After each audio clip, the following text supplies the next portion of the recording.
Yeah, thanks.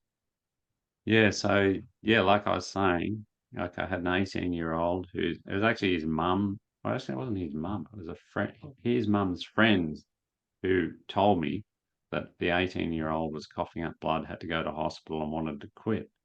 And Mm. like, and I gave them my details, and they didn't call. So I contacted them a couple of days later and said, "Hey, what's going on? Does he want to quit? I'll help for free." And I didn't hear. Basically, this kid doesn't want to quit. And Yes. so what you were saying makes a lot of sense. Yeah, That's 100%. Like I still get frequent videos or messages, or even like my partner sending it. Like, and it's scary, and I feel for those people. And even scrolling on TikTok, and people like, "Oh, I'm quitting today." I will look at mm, that, and I think I'm invincible because it's not going to happen to me. It's happening to you. So I don't put two and two together. mm, In my brain, I'm not doing anything wrong, and it's mm, not going to hurt me because I am mm, young. But yeah, then doing that, it does. I don't know. It's hard to explain because I want to quit for me now, but no, none of those factors actually went into my decision because I didn't care for them because I didn't think it would affect me. mm. And so what made you decide that you do want to quit then? I just think long term as well, I want to feel like myself again. It's caused so much Mm, anxiety. It's caused, mm, ups and downs in my mental health. I'm lacking motivation. It costs me an arm and a leg, yet I will still scurry around to make sure I have enough money for that week to be able to buy it. mm, It interrupts my work. It interrupts my day-to-day life. Even just motivation to even just go to the gym or go for a walk is mm, completely out the window. And yeah, if I do go, I'm struggling and I want to go back home within a couple of minutes because I didn't bring it with me. mm. So it's That's it's right. constantly at the back of my mind, and I don't want that. So that's the most annoying part, the fact that you can't do anything, like it's constantly there. And what's happened if you've tried to quit? When you try to quit, what happens? I'm angry at everything and I'm very quick to be agitated. One thing Mm, someone will say to me will completely set me off. And it's not in a sense where I'm going around and I'm screaming at somebody. I get frustrated that I'm frustrated. And then it just keeps building up and up and up that I'm just annoyed at the universe. And then that's when I mm, usually would cave because I don't want to be feeling that way. mm, But mm, then I feel guilty when I start again. But it's just a mm, complete cycle that I can't stop. mm. And so do the vapes that you vape like have nicotine in them? Yes, they do. And how many puffs are you having? Like how many puffs in the cartridge and how many cartridges per week would you have? Well, I've got one in my pocket, which is quite Yes. fitting for the conversation. Um, it's one of these ones Yeah. that you charge through your Uh-huh. computer. Mm. Yeah. So it's I think 3,500 puffs and And it's how long does rechargeable. that last? I think I would go through a pod in maybe 7 to 9 days, depending on my week. Yeah. So 7 days into 3,500 is 500 puffs a day. Yeah. Yeah. So if it is accurate, maybe they're not fully Yeah. accurate on the number, but that's a lot. It might be 400 at least or 300 or so 300 times a day you're lifting that thing to your lips. Yeah, and it's whenever and wherever I am. Like I will, and Yeah. it's disgusting, but even like if I'm going into the bathroom, I will still take it with me. Mm, Or at work, I'll have to have it on my person, just mm, even like within slightest escalation or mm, fluctuation in my emotions. That is my go-to every time, without a doubt. mm, mm. And they're illegal now, right? So Yeah, they're high. Yeah. how do you buy them? Where do you get them from if they're illegal? No one should be selling them. Right? From Signals, everywhere still sells them. You can walk into any single tobacconist and they'll still have them behind the counter. You just have to ask. Yeah. So they kind of careful, but check you out before they sell it to you, or is it quite easy to get? Very easy to get. The one Mm, in Maroochydore, they actually still have their signs up, and they still have mm, them like the little lists that they have on the countertop. They still have all of mm. that. They just don't have them on display anymore. Yeah. Yeah. So for young people, particularly because you're what, 22? True. Something like Mhm. that? Yeah. So I think the message that I'm getting is for young people. it's not really about the health because you never think it's going to, I was the same, I remember. It's not going to happen to me, right? Mm-hmm. But Exactly. but the control drives you crazy. The fact that they're controlling every minute of your day, nearly by the sounds of it, if you're doing it 3 or 4 or 500 times a day, right? Yeah. It's my whole That's day is surrounded around mm, of it, like picking it up. Like I will make sure that, if I'm driving or being at work or anything like that, I have to ensure my number one thing, even before I like get my handbag or my phone, is that I have it on my person. mm. How does that make you feel? It makes me feel disgusting because I shouldn't be thinking that I need to have this stick in my pocket Mm, 24/7. It should be mm, able to go and live my life and not have to worry about it's almost mm, like baggage. It's mm, like a ball and chain and it slows me down in every aspect of my life. And I really came to realize that when one of my friends had quit and she was feeling a lot better within herself and she felt really sick for a bit because she was getting a lot of fluid come out of her lungs and I saw that and I thought I don't want that for me and I don't want in long term to develop anything like people online. And so that was a bit of a reality check having her in person get sick. So that kind of made me want to quit. But I've always, the thing is when I started, I didn't ever really want to start. It was the peer pressure, it was the social stigma that if you didn't, then you weren't the same as everybody else. And then once I started buying them quite frequently, that was it. So for what, 3 years almost now, probably longer, it's been $30 to $40 every week. That's expensive. It's just mm. every aspect is completely affected and it's completely ruled by this one thing. Yeah, that's terrible, isn't it? And so Yeah. if you like, what if you were to say something to kids who think that, they might want to do it to fit in, whether they Mm-hmm. be in, because primary school kids are doing it now, or even high school kids in year seven, as you said, that's when it first kind of appeared, or you knew year sevens were doing it. Now with your younger sister, what would you say to those kids? What could you say to them to make them not do it, to think twice or just not do it? It's not cool. You're not going to become cool because you pick up a nicotine vape. Mm, Yes, I understand that everyone else is doing it, but you don't need to do it. It's like the analogy of, if she jumps off a bridge, you're going to jump off a bridge because she said it or she did it. It's not the same. It's a completely disgusting habit. And if you're prepared to have almost the rest of your life be completely ruled by one thing, then go for it. But no one wants that. No one wants to be completely controlled by a tangible item that you're constantly going to have to buy. And it's illegal now too, so you can get in some serious trouble. So there's no point in even having one puff. Your health is way more important than that.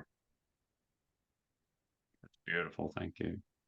And then, like, even hearing that, like, they often, like, people will think as kids, and I thought the same. You think, well, I won't get addicted. It won't happen to me. What would you say about that? I thought the exact same thing, and look where I'm at. 3 years down the track, I thought I'd never get addicted. I thought I'd only do it at social occasions. And then that's when you realize all of a sudden that you still have it in your hand. And it's like a Tuesday in the middle of the night that you're going and reaching for it. Like it's every waking moment. It's not just social occasions. It's every day. It's every moment. You're constantly thinking about that, and you don't need that on your mind when Mm. you have so many other things that you could be doing. So, yeah. And do you know why you would have thought, or why anyone would think it was cool? Why would anyone think it's cool? To fit in. I mean, there's such a stigma around most things these days. And I think that if the it crew's doing it or everyone else is doing it, why aren't you? It's almost the same as alcohol. Kids always want to, or younger teenagers always want to get their hands on alcohol before it's legal because everyone else is doing it and they think it's the cool thing Mm, to do. It's everyone's following the rolling ball. mm, So everyone's wanting to, not be themselves or be an individual. They want to fit into the crowd. mm, And I understand mm, that. I do. I mean, you don't want to be the oddball out, but it isn't. It's not cool to start. I wish I never did. mm. And it's kind of seen as rebellious as well, because parents and older 100%, people are definitely. saying, don't do it. It's seen as Yeah. rebellious, right? Yeah, definitely. And I think that was another part of it as well when I did have a couple of first puffs of my first thing and like the feeling of it and everything. And then I went back and I spoke to my partner and he goes, "Why would you Mm, want to do that? Like it's disgusting. It's not good for you. It's going to completely ruin aspects of your life, such as like I was really into fitness and I can't do any of that anymore." And I just thought, well, you don't know, mm, what do you know? You don't know better than me. And that was kind of like that attitude or that little voice in the back of the head saying, you're better than this. You can do it if you mm, want to do it. It's your mm. choice. And so then that's where I've landed here. Yeah, beautiful. And this is a bit of a tricky question, but what made it cool? What made the first person do it? Why would anyone do it? It's harsh, right? When you Hmm. first breathe it in, It it's burns the harsh in back the of your throat, right? throat. Yeah. Yeah. And that's the thing as well. When I first did it too, I don't know why I kept going because it did burn. It burned all the little hairs at the back of my throat. Now I obviously don't have any of those left. But that Mm, that point in time, it literally felt like battery acid in the back of my throat. Yet I continued to mm, do it. And I mm, think for me, one, there's peer pressure involved, and usually I don't succumb to that.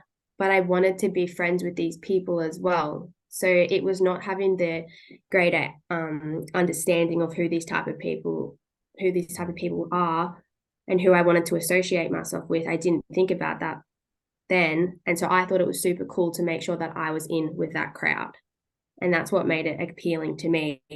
And then after like a few hits, that's when I was like, maybe I'll get myself one, so then I can keep coming to these events, and then mm. steamrolled from there. And do you think you wouldn't have been able to go to that events if you didn't vape? Is that accurate? Like you would have been not No, welcome? it's no, I could have gone and not had vapes, 100%, but I was so stuck in my mentality that this is what I Mm, needed to do. mm. Because the other question is like, why would anyone do it? It burns the throat. It's like battery acid. Why would you go back and burn the throat with battery acid again if that's what it feels like? And you might say, well, the peer pressure, they were doing it, but why did they do it? Why everyone who ever experienced it had that horrible burning and had to train the throat to tolerate it? Why would anyone do that? Any No idea? idea. No, I really don't know why anyone starts. Like People who are actually goes brainwashed. out? Yeah, 100%. I mean, we see so many things about it. And I think when I started as well as when it started really picking up, and I only knew a select few people that did it. Mm, And as time went on and we saw more exposure on social media, more people were talking about it, and then it mm, became readily available at like almost every single tobacconist. That's when it mm, kind of blew up as well. And yes, I mean, everyone thought this is the new thing. mm, And that's all we heard about. And that's when everyone started doing it. mm. Yeah, because Philip Morris were convicted of racketeering in 2016. Racketeering is where what the mobsters get charged with. So this is in the US, they fined millions for racketeering because they deliberately intimidated and suppressed information about how dangerous smoking cigarettes were over decades. Mm. They had to open up all their books. They were also found to have deliberately targeted children with their smoking advertising, cigarette smoking advertising, right? So then amazingly, Philip Morris turned into a good corporate citizen. In 2019, they donated $190 million to the Foundation for a Smoke-Free World. All of a sudden, they admit cigarettes are bad for you. And now they're Yeah, helping everyone quit smoking cigarettes. Aren't they wonderful? Except guess what? Their solution to quit cigarettes is vaping. vaping. Yeah, guess who owns the vaping companies? Philip Morris They owned do. 40% Yeah. of Juul, right? So they're just targeting the next market. They're spending millions and millions of dollars on influencers, social media, marketing. We're not even aware of it. It's not like the old advertising that used to be repeat, repeat, repeat. That's how they used to do advertising, right? Mhm. Because the more you're exposed to something, the more it gets into your unconscious mind. So they deliberately target as many areas as they can. They'll be paying millions upon millions of dollars to target areas so that young people vape. Why do you think they're so trendy and cool and colorful and all these cool flavors? You Yeah, know, their target yeah, audience is younger they're people. targeting their audience. So that's why you felt you had to do it, or anyone felt they had to do it. It's the same as smoking cigarettes as well. It's Yeah. exactly the same. It's the same thing that happened with cigarettes, except back in those days, the advertising was on telly. You could see it. It was obvious. You could, Yeah. And you think you're not watching or not paying attention, but I can tell you catchphrases from smoking advertising back when I was a kid. Like I can Yeah. still remember the catchphrases from when I was 10. Yeah. So, they're very powerful, but now it's even more powerful because you don't even see it in front of you. It's like it's just happening around the side, but it's Yeah. definitely that's what it is. It makes But sense. And people are now getting like prescriptions for them now. And mm, that's what also for me made me feel like, oh, well, then maybe it's not so bad if doctors are prescribing it mm, as well. yeah, doctors used to advertise the best brand for your health, best brand of cigarettes for your health. They'd be in their Yeah. doctor's coat with their thing, and they'd be paid to advertise the best brand. Yeah. Yeah. It's crazy. And now they're writing scripts for Uh, it. So, yeah, it baffles me. Yeah, so it's just it's ignorance, unfortunately. It's not done through evil. It's just that the tobacco companies have such powerful lobbyists that, like in particularly in the UK government are issuing free vaping kits to people who want to quit smoking. The government are issuing vaping kits Really? yeah, it's insanity, right? That's how powerful lobbyists are. And I probably shouldn't say all of that because I don't know absolutely, but there's no other reason. Give me a good reason. Why would anyone do it? Yeah. And it's not that they're evil. It's Control. not that it's just that they're getting information that vaping's much better than smoking. Well, no, it's Yeah. not. 6 months of vaping is as damaging to gum health as 5 years of smoking for a heavy vapor or a heavy smoker. 6 months of vaping is bad as 5 years of smoking.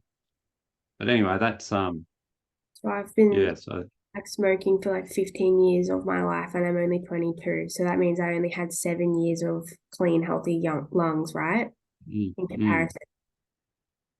that's okay. Your body heals. Like your body will heal Yeah. completely in 5 to 10 years. It can be as if you never smoked or vaped. Your body will heal. Okay. So, but I might end the recording there. So thank you Mm, very much. That's that's awful. okay. Awesome. That's awesome. And it's like an awful addiction. It's horrible. It And seriously yeah, is. so I really appreciate you. You know, offering to do this because hopefully what will happen is young people will get the message, hey, it's not cool. Actually, it's really horrible. There's nothing worse than being every minute of your day being controlled by something.